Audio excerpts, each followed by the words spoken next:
ဒီမင်္ဂလာပါ မင်္ဂလာပါဗျ ဟုတ်ကဲ့ပါဒါလာမယ့်ပွဲစဉ်နဲ့ပတ်သက်ပြီးတော့ပြင်ဆင်ထားဖို့ပါလေပြောပြပေးပါ လာမယ့်ပွဲကတော့အကောင်းဆုံးတော့ပြင်ဆင်ထားတယ်နီးပြဆရာရဲ့လမ်းညွှန်မှုနဲ့သူ့ရဲ့နီးစနစ်ပိုင်းတွေကိုအကောင်းဆုံးပြန်လည်ပြင်ဆင်ထားတဲ့အတွက်ကျွန်တော်လည်းနောက်ပွဲနိုင်ရရှိအောင်အကောင်းဆုံးပြင်ဆင်ထားတယ် ဟုတ်ကဲ့ပါဒါလက်ကျန်နှစ်ပွဲကဒါရေးကြီးနေပြီဖြစ်တဲ့အတွက်ကြောင့်မလို့ညီလေးတို့နေတဲ့စိတ်သက်ပိုင်းဆိုင်ရာရောဘယ်လောက်ထိပြင်ဆင်ထားလဲပေါ့အဲ့ဒါလေးပြောပြပေး စိတ်ဓာတ်ပိုင်းဆိုင်ရာတော့အမြင့်ဆုံးပါပဲဗျဒါလို့ဆိုကျွန်တော်အုပ်စုတက်ပြီးတော့ဘူလူပွဲကိုဖလားရတဲ့အထိ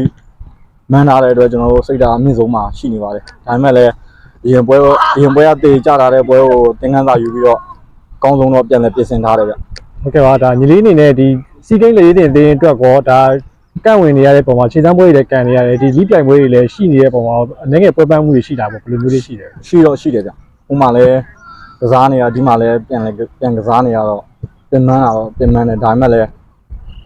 အကောင်းဆုံးဖြစ်အောင်တော့လုပ်မှာပါဗျ ဟုတ်ကဲ့ပါဒါနောက်ဆုံးအနေနဲ့အသင်းရဲ့ပြည်သက်တွေရဲ့စကားလေးပြောပြပါဦး သင်ပြည်သက်တွေကိုအားလုံးလည်းကျေးဇူးတင်ပါတယ်လို့ပြီးတော့ဆက်လက်အားပေးပါအောင်လို့စိတ်လည်းပြတ်မသွားပါနဲ့လို့အကောင်းဆုံးပြန်လာခဲ့ပါမယ်လို့ကျေးဇူးတင်ပါတယ်